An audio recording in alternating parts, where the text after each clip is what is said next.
The following video contains major spoilers for the main story of Star Stable Online. Your discretion is advised.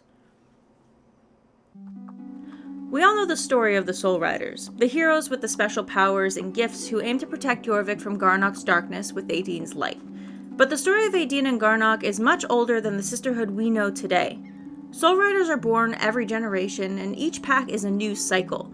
The current cycle of Soul Riders is not the first to fight this battle, but they are ominously referred to as the last Soul Riders. Through much of the story, we hear how this group is defiant, untrained, and overall, the Keepers of Aideen and Fripp lack faith in them. And yet, this sisterhood has been more successful than their predecessors. What happened to them and who they are is largely shrouded in mystery. But with some new connections, I think we're finally able to uncover the truth behind the Failed Sisterhood.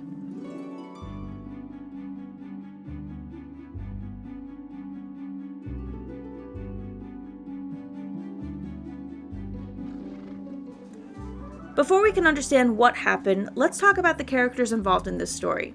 The Failed Sisterhood, also known as the Lost Sisterhood, is a cycle of 5. This was revered as rare, with Elizabeth stating it only happened every 100 years, and yet 2 cycles within 30 years would have a 5th Soul Rider. But we'll talk more about Elizabeth in a minute. Each sisterhood has a rider that specializes in one of the 4 circles: Star, Sun, Moon, and Lightning. When a 5th rider is introduced, they have command over all 4 circles. The riders of the Lost Sisterhood included Eva in the Star Circle, Elizabeth in the Sun Circle, and Catherine as the 5th. To complete the sisterhood, there were also riders of the Moon and Lightning Circles, but little is confirmed about them in-game. I do have my theories, but first let's talk about Catherine.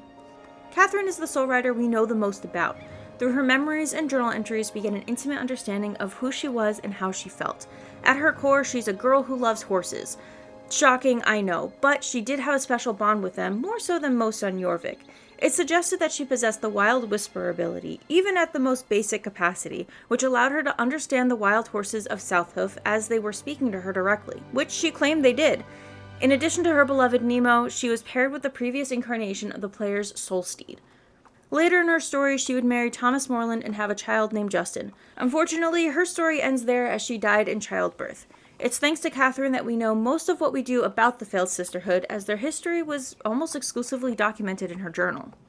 The next Soul Rider is Elizabeth. We meet Elizabeth early on in our own soul riding journey, and she is the only lost sister who we get a first-hand account from through direct communication. Captain Bruce in Cape West tells us she originally came to Jorvik as a runaway and was taken to Jorvik stables. Noticing her connection to Aideen's light, Herman would introduce her to the Keepers of Aideen, and she'd be cared for by Wyna, Sunbeam, and Valedale. In the quest where we retrieve Anne from Pandoria, Elizabeth is tragically lost as she sacrifices herself to defeat Darko and protect Alex. Eva, the rider of the Star Circle, is mentioned a few times in Catherine's journal. In one of her memories, Catherine recalls training on the ice in Valley of the Hidden Dinosaur. With the sun reflecting off the snow and ice, she lost control of her power, putting Eva and her horse Starshine in danger. While Eva was able to heal her horse, any trust she had in Catherine was irrevocably broken. This moment was but one of the catalysts that would seal this sisterhood's failure. As it turns out, Eva shares a resemblance to someone else we know. Through the memories, Linda notes her nose and high cheekbones are familiar, and later doubles down, saying Eva's attitude reminds her of the first time she rode with someone, Anne. This is confirmed later in the short story Under the Midnight Sun, where Anne and her mother have a heart-to-heart, and she tells Anne that she's known she was a soul rider for a while because she was one too. Currently, Eva lives in Jorvik City, where she owns a horse outfitter and tack brand. She is confirmed alive as Anne talks about her in the present tense and lists traditions she does and is planning to do with her mother again soon. But this contradicts information we received from Elizabeth. Or does it? In conversations we've had with Elizabeth, she refers to herself as the last of her Soul Rider cycle. In her journal, she says it's too soon for another sisterhood, as she's still mourning hers. Both of these statements imply the remaining Soul Riders have died, but we know that is not the case. We have evidence of her stretching the truth or simply being incorrect. Think back to her claim of the 5th Soul Rider appearing every 100 years. It's not too outlandish to think she's being a bit dramatic in this case as well. In the journal entry where she mentions mourning her sisterhood, it notes it was written 10 years prior. The timeline of events will be discussed in a later chapter, but for now, assume the following to be true. The events of the current Soul Riders take place during 2017. 10 years prior would mean this entry was written in 2007. Additionally, her sisterhood disbanded in 1996, and Catherine's death would have occurred in 1997. Her mourning could be in relation to a death like Catherine's or something else. You can absolutely go through a mourning period when it comes to things like life changes, losing a job or starting a new one, or the loss of a friend group. Given the context, I believe she means the latter. Her sisters did not need to die in order for her to mourn. Regardless of if she's mourning Catherine or her disbanded friend group, she would be mourning an event that took place at least 10 to 11 years before the journal entry was even written. Everyone deserves the time they need to mourn a loss, no matter the severity, but it's clear whichever moment she is mourning is much less recent than she has implied, supporting her flair for the dramatic. Given much of what Elizabeth has told us was either dramatized or outright wrong, she's not a reliable narrator. The Soul Riders comment often about how they wish Elizabeth had told them more, or that they knew secrets were being kept. As for why, well, that's a theory for a future video.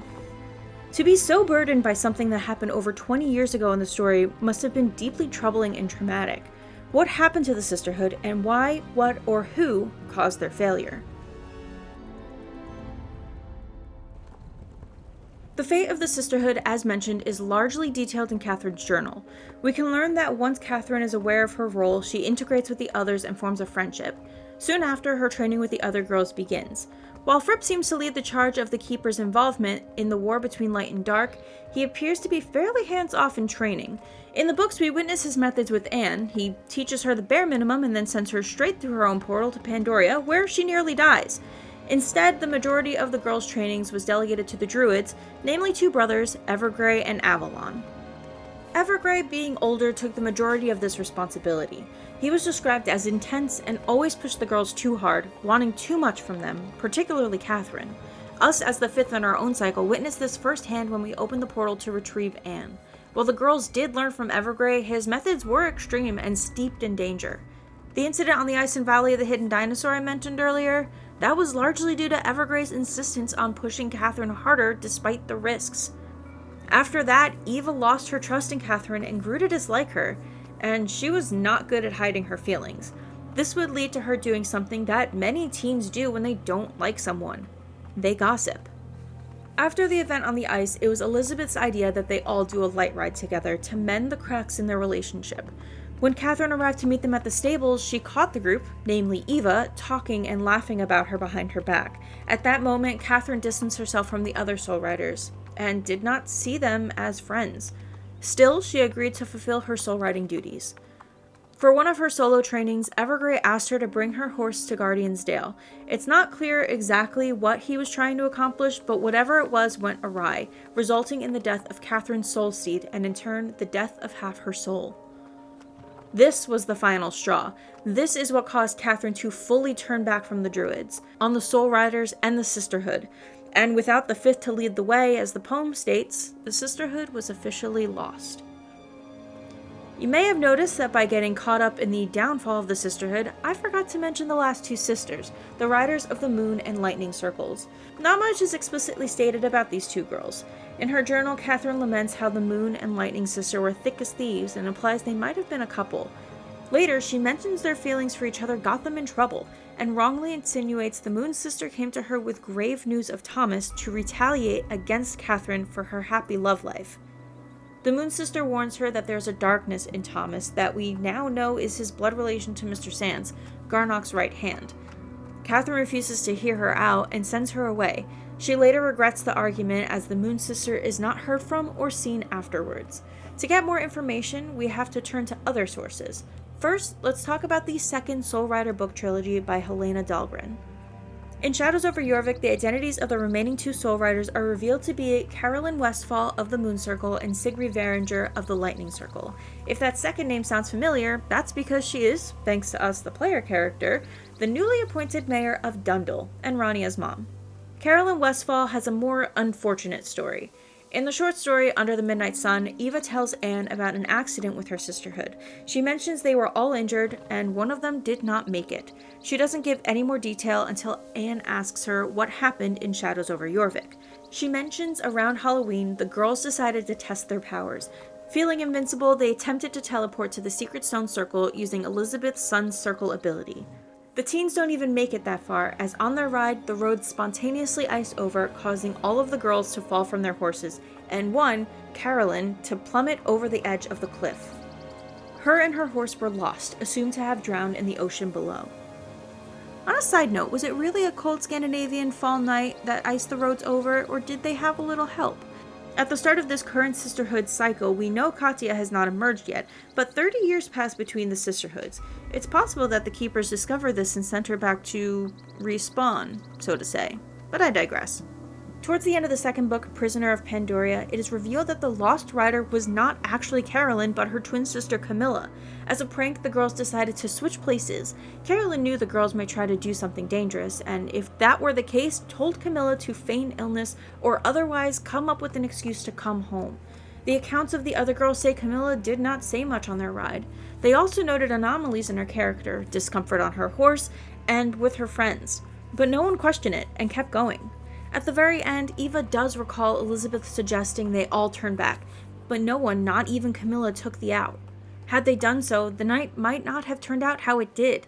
Knowing she also played a role in her sister's disappearance, Carolyn hid the fact that they had swapped places, and in guilt continued living her life as Camilla instead, eventually having a daughter named Mina. But one person was missing in this story: Catherine. At no point was she mentioned to have been included in the sisterhood. Was this before her involvement? But then how could she have had a falling out with her moon sister if Catherine hadn't met her before she died?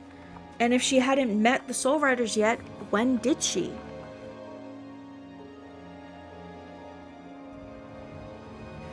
With so much having happened in this story and new details and content being added in the forms of books and quests, it has gotten difficult to keep track of exactly when this all takes place. Let's start with something we can clearly place: Halloween 1995. This is when Camilla goes missing. As for the next point in our timeline, we can look to Catherine's journal, specifically when she wrote it. If we assume her diary entries are in order, they could easily fit in the span of 1 year, but they could also just as easily span multiple years. There are a few details that support her journal only spanning 1 year that fit a bit better with the timeline though. In entry number 6, she mentions winter coming freakishly early. Since we know we have to be hovering around the late 90s, accounting for global warming, it wouldn't be outlandish to have an abnormally cold September. In entry 9, she says it's nearly Halloween, and in entry 11, she outright says it is Halloween. Since she has already met the other Soul Riders at this point, it can't be 1995, so the earliest we can estimate is 1996. But there is one other supporting piece of evidence to confirm this. In entry 7, she says this line: "Here comes Leper Girl, class of 1997. If you graduate in 1997, your senior year Halloween would be the fall before, 1996. If we ignore that she couldn't have met someone post-mortem, she wasn't involved in the events of Halloween 1995, so her journal could not have been written any earlier than 1996. Any later and she wouldn't have been the class of 1997. The events in her journal, including the disbanding of the sisterhood cycle, have to have transpired in 1996. Something else we can infer from her journal: when Catherine died. The entry immediately following Halloween is all about trust. This is the entry that coincides with the memory of her soul steed dying, the final catalyst that led Catherine to sever her ties from the sisterhood. This is further supported by her never mentioning them or the Druids again after this point. Something else she mentions in this entry is Thomas's proposal. She says that her father says they're too young to be married, but does nothing to stop them. The final 3 entries are a rapid succession of huge life events. Catherine and Thomas get married, she's pregnant with Justin, and she comes to terms with her connection to Aideen and recognizes her time on Jorvik is ending, and that Justin would not grow up with his mother. Fitting this into the timeline, we have a proposal in early November, an elopement soon after, falling pregnant by the end of the month, and 9 months later, we have Catherine's death and Justin's birthday on August 30th, 1997. An argument can be made that the elopement and pregnancy could have been spaced out a year or more, but with how close together the rest of Catherine's entries were and how neatly the events fit together, this feels pretty solid.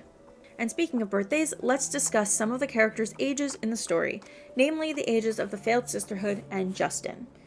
Something that was confirmed in the second trilogy was Carolyn and Camilla's birthday, November 1977. This means they were just about to turn 18 around Halloween 1995. If we assume all of the sisters were the same age or having been born around 1977, this means Elizabeth would have been as well. According to your Wikipedia, Elizabeth is 47, but this doesn't add up, and we can figure this out using Justin's age and birthday. In the intro quest where you mend Jasper and Thomas's relationship, he says this: "I let them stay on my land for 20 years out of respect for my daughter." Later, he doubles down and says, "I can't thank you enough for liberating me from all the hate and bitterness I carried around with me for 20 years. It's very clear that the hate and bitterness is directly tied to Catherine's death and Justin's birth, easily confirming his age. And if he was born in 1997, he would turn 20 in 2017. And given the way the passage of time works in the story, it would also mean Elizabeth dies in the same year. If that is the case, she would have died at 40, not 47, as the wiki suggests. In order for her to die at 47 in 2017, Elizabeth would have had to have been born in 1970, a whole 7 years before her fellow Soul Riders. Personally, I choose to believe this is incorrect, as it would be inappropriate for her to be in her mid-20s riding around with 17-year-olds, especially given how close they were meant to be. All of this is to say, Elizabeth is younger than expected, and the story of Star Stable Online occurs in the year 2017. It's a good thing time moves slowly on Jorvik. Considering real-world events, I'd say the Soul Riders have at least 3 years before Garnock really starts stirring up trouble. There is one event that I left off the timeline we need to talk about, and that's Carolyn's disappearance. Well, her other disappearance, the one mentioned in Catherine's journal. Before Halloween, Catherine mentions the argument she had with her moon sister Carolyn about Thomas and his darkness. She leaves with fear in her eyes, and Catherine says she never made it back to the stable. This event completely contradicts the entire plot of Camilla's death. Earlier on, I explained that Camilla was the one who was lost, but everyone, the Soul Riders included, believed it was Carolyn. They don't find out it wasn't her and that she's been Earthside this whole time until the new cycle of Riders was formed. In fact, it's Linda who finally puts 2 and 2 together. By the time Catherine even joins the Sisterhood, the others believe Carolyn to be dead. This means Catherine wouldn't have met her, so how could she have gotten into an argument with her? Unfortunately, I believe this continuity error to be the result of poor communication between the story writers for the game and for the literature. Heck, it could also just boil down to creative freedom on the author's side.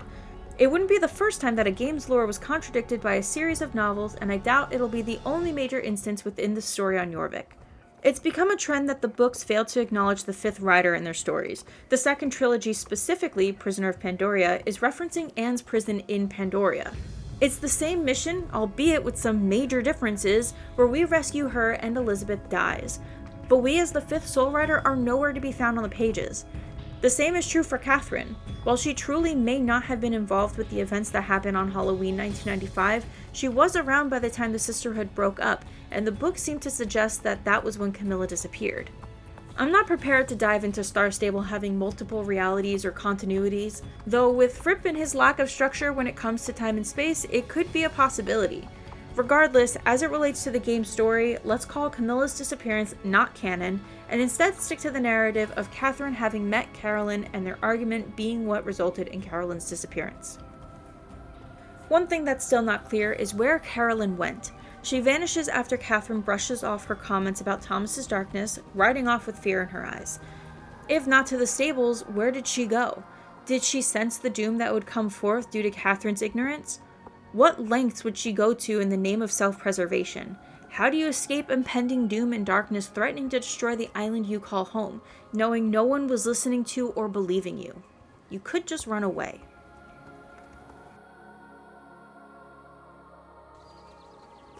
While we are led to believe she died, I see a possibility where Carolyn could be in hiding, living a new life away from Jorvik and Garnock's fury. But you don't disappear without help. Instead of returning to the stables, I think she went somewhere else. She asked a trusted friend to help her cover up her disappearance and mislead her sisterhood and her family who would be looking for her. And there was one person still on Jorvik who Carolyn would trust without a doubt: Sigri. In the Mistfall series, we learn about a girl named Skye from New York. After her apartment burns down, her mother Lara sends her to Jorvik, where they both were originally from. She sends Skye to Mistfall to stay with Sigri and Rania. As the story goes on, you find out that Skye doesn't remember anything about her life on Jorvik, but finds pictures of herself and Rania riding a horse. Over the events of the show, more of her memories unlock as her magical bond to a wild horse grows. It's clear her mother is aware of some kind of magic as she witnessed a young Skye bonding with the horse, which prompts her to leave again. On the phone with Sigrid, it's clear the two women are close, and the fear in her voice is undeniable as she says, "Does she even know why she's really here?" No, but I can't tell her the truth. I thought we could escape this, but we can't. On the surface, it seems like she's only talking about Sky, but what if this has a double meaning? What if she's also referring to her and Sigrid escaping the magic of their Soul Rider sisterhood? What lengths would she go to protect her and her daughter from Aideen's gift? As a rider of the Moon Circle, she would have command over memories, like we've seen Linda do with Catherine's memories. Would she dare alter her daughter's memories to protect her from the Wild Horse's connection? Would she force her to forget her life on Jorvik, and maybe her original name Mina? Despite Lara, or rather Carolyn's efforts, Sky bonds with Blaze, drawing the attention of Garnock's worshippers, or possibly his generals, the Dark Riders, bringing her right back into the nightmare she tried to outrun.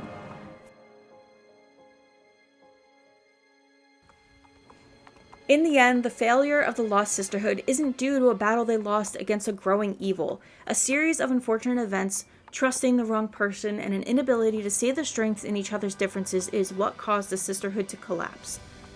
In its wake, a new Soul Rider cycle has formed, but the damage has already been done. How much stronger has Garnock grown after he, Mr. Sands, and the Dark Riders have gone unchecked for decades? With the lack of training, support, and faith from Fripp and the Keepers of Aideen, do they even stand a chance? After the fourth Dark Rider, Orisa, emerged, the Soul Riders have stepped up and started training daily in the Druid Paddock. Alex led the charge, setting up potato sack dolls as lightning strike targets. Lisa has cultivated sick plants to heal, Anne created a maze of force fields to practice short-distance portaling, and Linda has conjured illusions for us to dismiss. Additionally, both Alex and Anne have taken it further by researching new techniques for their powers, storm calling for Alex and magnetizing void for Anne. Without the Keepers to hold them back, the Soul Riders are finally making the progress they need in order to be strong enough to defeat Garnock once and for all, and become the last sisterhood Jorvik will ever need.